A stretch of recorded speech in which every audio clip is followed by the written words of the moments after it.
Programa Plenitude, com Iraci Campos.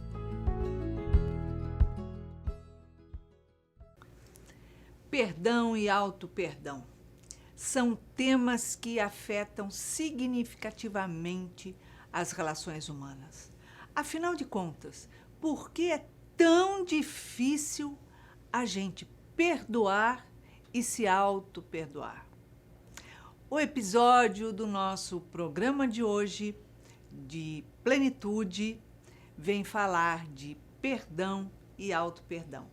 E a nossa convidada de hoje é Jane Angelice. Seja bem-vindo à Plenitude, Jane. Sempre uma alegria. Muito obrigada, minha gratidão por estarmos mais uma vez conversando sobre temas que dizem respeito à nossa rotina, a vida que a gente quer para nós. Com certeza. De forma mais plena, como diria Joana. Jane, o perdão em si, não falo nem do auto-perdão, mas o perdão em si, ele afeta e abala uma estrutura inteira de uma família, sendo que uma única pessoa no núcleo familiar tem a dificuldade de perdoar uma outra, mas afeta um núcleo inteiro. Que loucura isso! Por que tanta dificuldade? É muito difícil para nós ainda entendermos o que é o perdão. E talvez a maior dificuldade seja não nos conhecermos, não entrarmos em contato com as nossas emoções. Nós nascemos e somos criados sem a educação das nossas emoções e dos nossos sentimentos.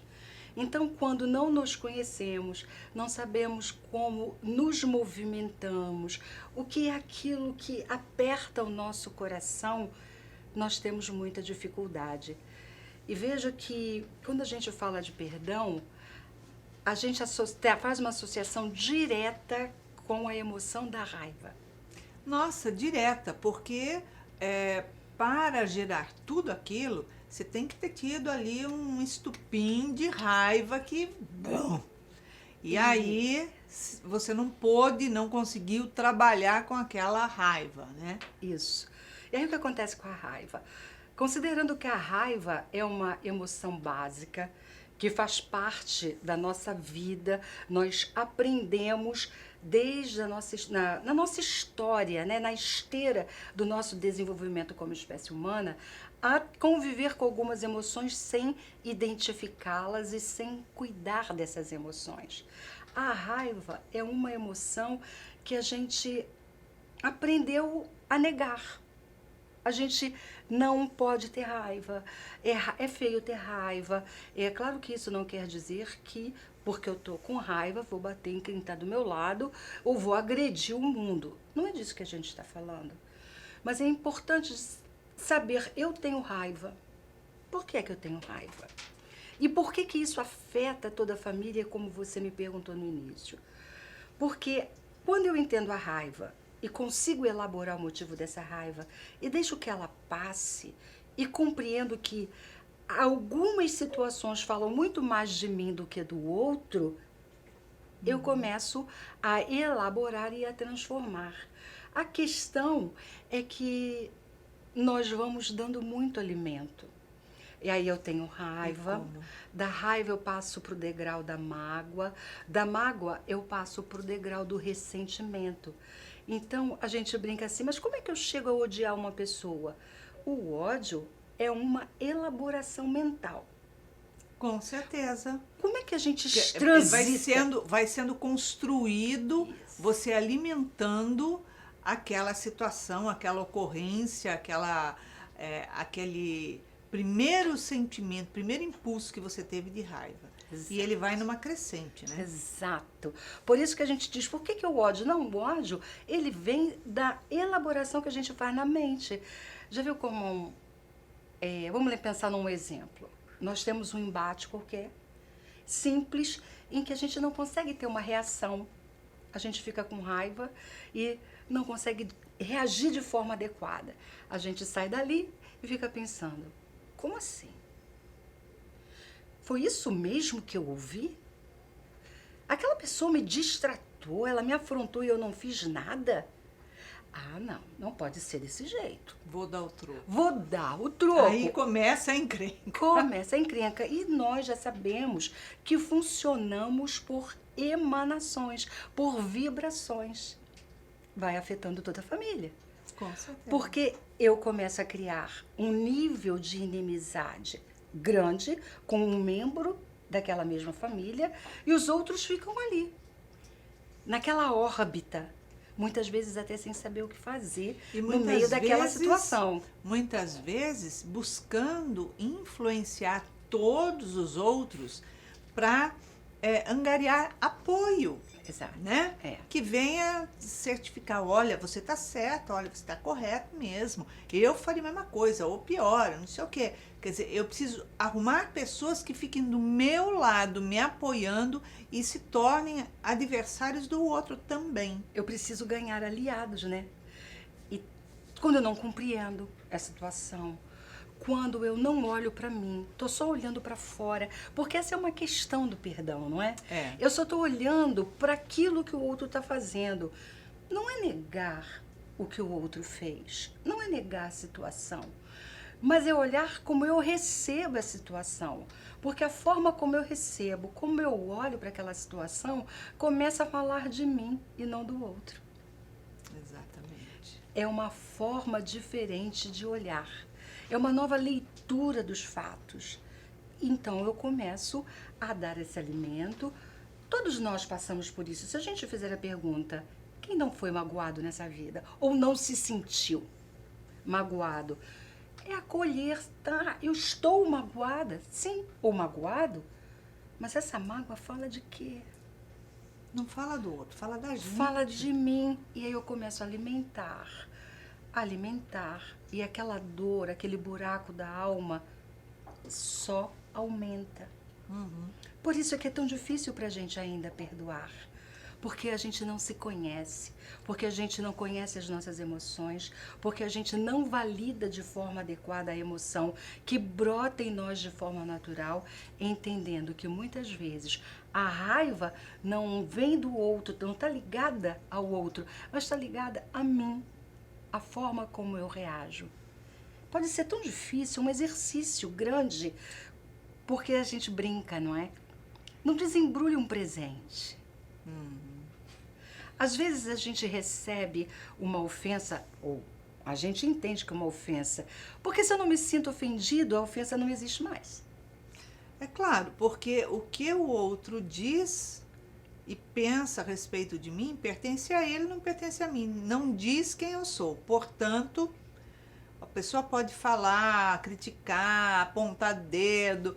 Ai, por que isso, por que aquilo? Você vai olhar e falar assim, é um problema seu, pensamento seu, escolha sua, visão sua, conceito seu. Não diz nada sobre mim. Exatamente. Acabou, não me atinge. O perdão está ligado à raiva e uma dose grande de orgulho. É. Porque se a gente olhar a questão do perdão, eu não posso perdoar, está falando do orgulho, daquilo que eu considero como afronta. E não, a gente vê com muita frequência, não era assim, nós, no mundo espírita, no meio espírita, como essas questões são levadas de encarnação para encarnação. Quantas histórias nós temos, que são trazidas do mundo espiritual, que nos falam de espíritos completamente aprisionados nessa emoção da raiva transformada em ódio e que dizem, não perdoo, não saem daquele lugar, não saem daquele espaço. Então, perdoar é pensar também em nós, vamos dizer assim. Porque eu não perdoo o outro por causa do outro. Eu não perdoo o outro para beneficiar o outro. Eu perdoo o outro para me libertar das algemas que eu atrelei ao outro. Exato. Eu perdoo o outro por mim, para me liberar, para mim ficar leve, para mim ficar bem, ficar em paz, não ter incômodo, não ter nada, não ter uma sombra que fique me atormentando. Então, quando eu perdoo o outro, eu que estou me beneficiando, nunca é o outro. É um acordo pela paz. Não é? Pela paz própria. Porque Exatamente. o outro, se Próprio. ele não estiver vibrando na mesma frequência que a gente, ele segue a vida. Mas nós ficamos aprisionados.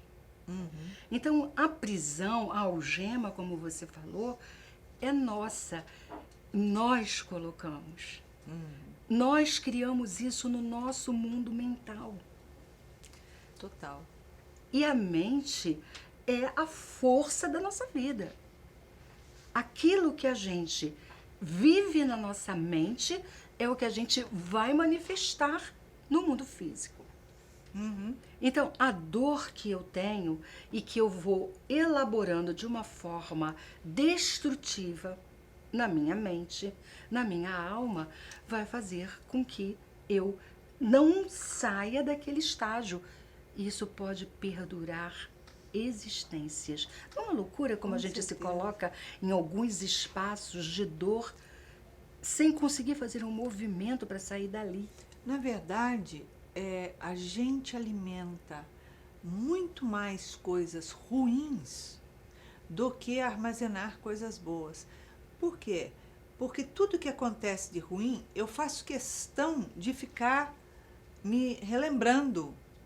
Ah, porque fulano fez isso, pisou no meu calo hoje, ó, porque antes aconteceu isso, isso, isso, aquilo, aquilo. Então, eu faço questão de avivar aquilo dentro de mim incansavelmente. Mas as coisas boas que te acontecem, você não alimenta desse jeito. Se eu te perguntar, fala uma coisa boa que aconteceu nos últimos 15 dias para você, você vai ficar pensando. Às vezes uma coisa boba, você fala assim, nossa, eu cheguei tão atrasada num lugar que tinha que entrar. Cara, você acredita? Tinha uma vaga na cara. Eu cheguei, botei na vaga, aquilo me salvou. Oh, aquilo não é uma coisa boa que te aconteceu?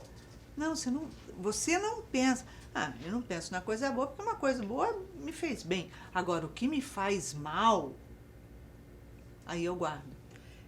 Existe uma... Não dá. Existe uma pesquisa que foi feita, que justifica de uma certa maneira e exige de nós também um exercício da atenção e da autoobservação. Porque nós vivemos anos de trevas, estamos lutando por uma fresta de luz. Uma fresta de luz. E uma fresta de luz é suficiente para iluminar tudo o que a gente precisa. Mas existe uma pesquisa que diz que a nossa mente funciona assim. Para as coisas ruins, ela funciona como velcro, gruda. Para as coisas boas, funciona como teflon, escorrega. Escorrega e a gente não guarda.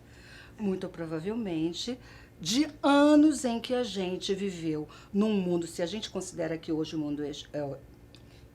mundo é hostil, é porque a gente está esquecido do que foi lá atrás. A hostilidade era muito maior. Então, nós tínhamos muita necessidade de preservação, de autopreservação, de conservação de território.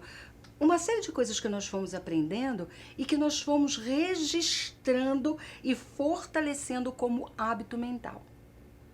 É verdade. E aí, hoje, a gente tem essa forma de armazenamento que você falou. A gente esgruda como velcro as experiências que nós consideramos difíceis e a gente deixa escorregar como teflon as experiências alegres. É um exercício.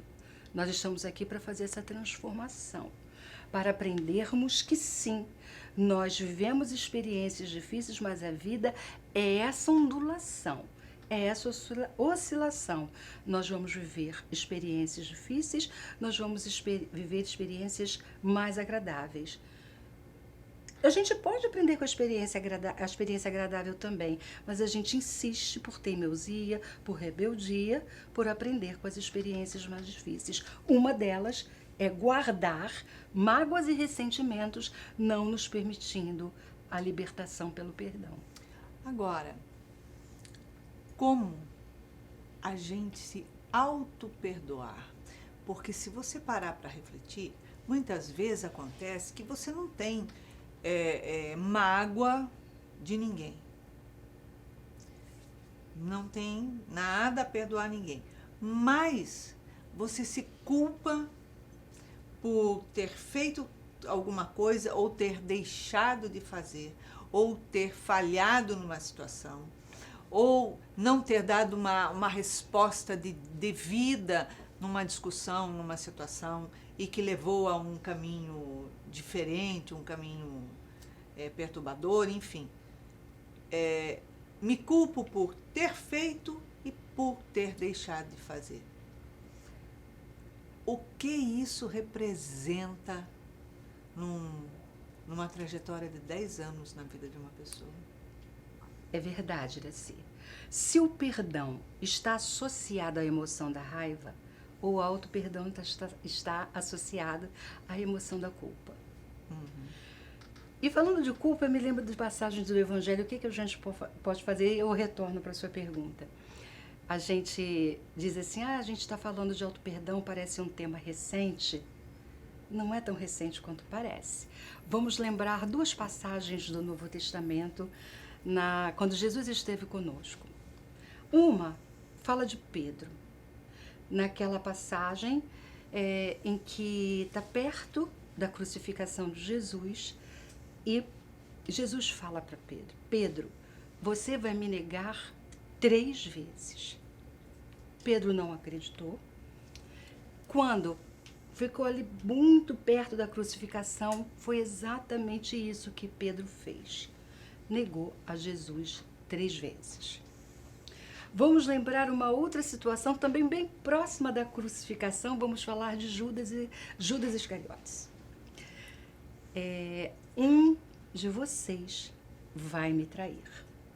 Foi Judas que fez isso.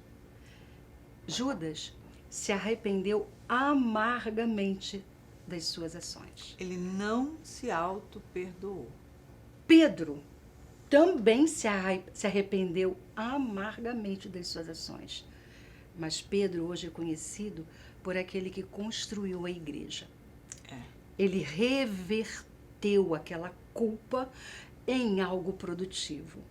Judas, àquela época, não conseguiu fazer o mesmo e cometeu suicídio, como todos nós sabemos. Por que eu estou lembrando dessas 2 passagens?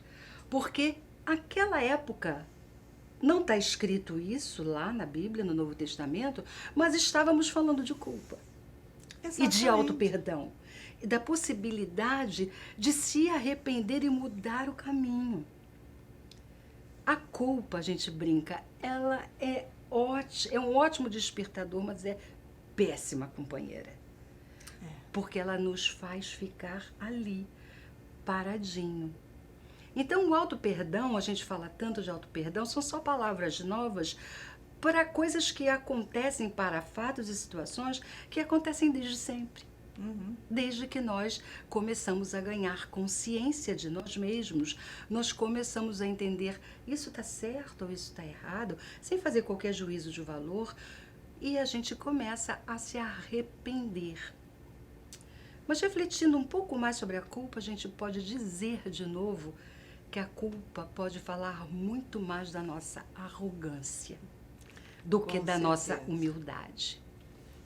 Com certeza, com certeza. Porque o que acontece? Quando você alimenta todo aquele sentimento de você sentir aquela culpa e que você não consegue se auto-perdoar, você faz inúmeros movimentos se boicotando sempre. Você se boicota e o pior, você faz movimento para se autocastigar. Uhum. E isso sem você perceber no decorrer da sua vida. E quando você para refletir, peraí, por que eu não posso me auto-perdoar?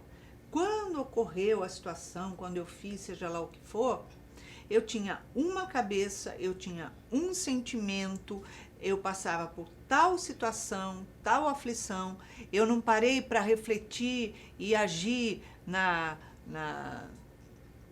na ventania, né? Enfim. Agora, o tempo passou, eu refleti. Se eu voltasse à mesma situação, eu repetiria hoje com a minha reflexão? Não, não repetiria a situação. Se eu não repetiria essa situação, hoje eu sou outra pessoa. Eu já me reconheço nos meus erros, arrependimentos e posso fazer um looping em cima disso e me auto-perdoar. Porque hoje eu não sou mais aquela pessoa. Então, é o movimento que a pessoa faz de reconhecer, se arrepender e se redimir consigo mesma. É ressignificação daquilo que aconteceu. Exato. De novo, a mudança de olhar. Se a gente for entender um pouco dessa trajetória, se a gente se permite fazer isso, a gente tem a culpa, e a culpa é importante, porque a culpa é esse despertador, esse despertamento que faz com que a gente olhe, opa, talvez eu pudesse ter feito de forma diferente. Mas já fiz, como você disse. O que eu posso fazer daqui para frente? Talvez eu possa corrigir um fato do passado. Talvez eu não possa mais. Vai fazer diferença? Faz. Porque se eu puder corrigir, esse é o caminho. Porque eu tenho a culpa. Da culpa, eu passo para o remorso, que é diferente do arrependimento. O remorso, ele dura enquanto a consequência daquele fato continua acontecendo. Cessa a consequência, o meu remorso acaba automaticamente. Mas a partir desse remorso, eu posso efetivamente me arrepender. Arrependimento significa ressignificação e não estagnação. Com certeza. Que são coisas muito distintas. Porque eu me arrependo e me mantenho naquela condição, presa àquela situação, eu não vou fazer nada para mudar o meu futuro. Porque o que importa é hoje e amanhã. Porque o que ficou lá atrás é ponto de aprendizado. Nada além disso. O que eu aprendi com as minhas escolhas, que podem sim ter sido equivocadas? Nós somos aqui espíritos nessa trajetória de despertamento da consciência, de autoiluminação. Então cometemos sim equívocos.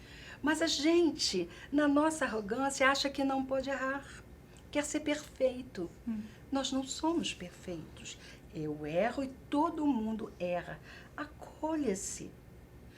Acolhimento do erro, acolhimento do jeito que a gente ainda está, não quer dizer conivência ou negligência. Com certeza. É preciso acolher para poder transformar. Então, quando eu me acolho, entendo, me arrependo, eu vou precisar de muita coragem para poder transformar o que precisa ser transformado. Basta um passo. Basta. Porque quando a pessoa dá um passo, ela já sente o alívio de não estar carregando mais aquela mochila de pedras. É bastante. Então, é transformador. Agora, tanto a falta de perdão como a falta de auto-perdão, que relação que a gente encontra aí no meio das doenças, não, Jane? Sabe que eu estava exatamente assim. Bom, nós não podemos encerrar o programa sem falar do impacto que isso traz para a nossa vida fisiológica e psíquica. As nossas emoções, sejam quais forem, irradiam para o nosso corpo, penetram na nossa corrente sanguínea e são capazes de transformar as nossas células. Hoje, a gente não está falando de alguma coisa no nível do surreal. Não, a ciência já fala disso e já prova isso. Nós temos tido muitos estudos no campo da saúde e da espiritualidade. Então, nós já sabemos que isso acontece. Emoções impactam diretamente no nosso adoecimento, na nossa saúde e na nossa cura. Muitos tumores têm origem em mágoas que não foram trabalhadas. com mágoa dirigida ao outro, mágoa dirigida a nós mesmos. Porque ou a gente extroverte ou a gente introverte a situação. Não tem onde sair. Não tem escapatória. É preciso que a gente faça esse movimento de autocura. Fazer a autocura é entender que está em nossas mãos nos conhecermos, sabermos quais são as nossas emoções, elas vêm a partir do quê? E elas estão a serviço do quê? Porque nada é ruim somente, nada é bom somente. A bem da verdade, a gente gosta de dizer que tudo é neutro. A depender da aplicação que a gente dá para o que quer que seja. Porque a gente pode se perguntar, o que é bem? O que é mal? O que é bem, bom, talvez para mim não seja bem para você. E o que eu considero um mal hoje, quando o tempo passar, eu posso olhar para trás e dizer, puxa, eu achava que era um mal, mas na verdade era um bem. Exatamente. Agora, isso afeta profundamente as células, porque a falta de perdão e de auto-perdão, ela, cada vez que eu me lembro, penso, alguma coisa que me faz chegar a esse pensamento, o meu cérebro, ele libera muitas químicas que jorram pelas minhas células. As minhas células absorvem essas químicas e elas vão se tornando acinzentadas. E o que acontece? O movimento que eu faço de lembrar, pensar e alimentar isso ao longo dos anos vai jogando uma sobrecarga química sobre a célula, que ela vai ficando acinzentada, cada vez mais densa, mais escura, e é ali que desenvolve o câncer. E se eu não compreendo, se não manifesta nessa existência, ela se fecha, poderá manifestar na próxima. Uhum. Não quer dizer que, eu vou desencarnar e esse problema acabou. Não, eu posso levar para uma outra existência, uma vez que eu estou marcando o meu perispírito. Então, se não se manifesta nessa existência, poderá se manifestar na outra. O fato é, hoje a gente já sabe, seja como for, enfermidade e cura é nossa responsabilidade. Agora, eu acho importante frisar aqui que nós não estamos dizendo que toda pessoa que tem câncer é que não se auto-perdoou e não perdoou ninguém. Não, a gente passa inúmeras situações na nossa vida e que a gente se magoa e depois desmagoa com o tempo. Agora, não significa que eu esteja ali desenvolvendo um câncer somente porque eu não perdoei alguém. Muitas vezes eu vou refletir sobre aquilo e vou falar assim, mas olha só, eu não tenho raiva, eu não tenho ódio de ninguém, eu não tenho nada para acusar alguém, para dizer que eu tenho que perdoar. Não sinto nada disso. Eu faço um panorama, mas não é uma pessoa específica, uma situação específica.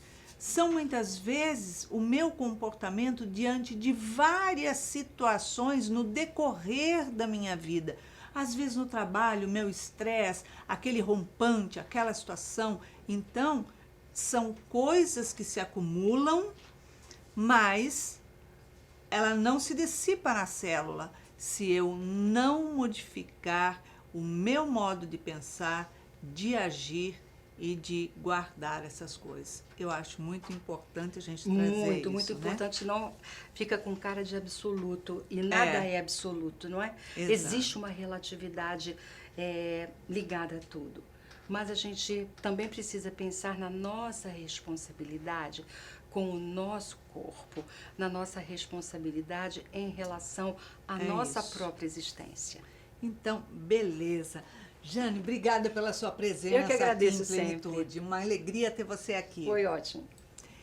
Lógico, nós precisamos ter autocuidado, autoamor estar sempre muito, muito, muito atento às coisas que pensamos, às coisas que sentimos no nosso dia a dia. E baseado nisso, nessa reflexão de hoje, convido você a refletir diariamente nas suas escolhas, nas suas posturas, para ir reavaliando e transformando isso. E assim você terá uma semana de muita alegria, de muita paz, abençoada. Beijinho carinhoso e até a próxima semana.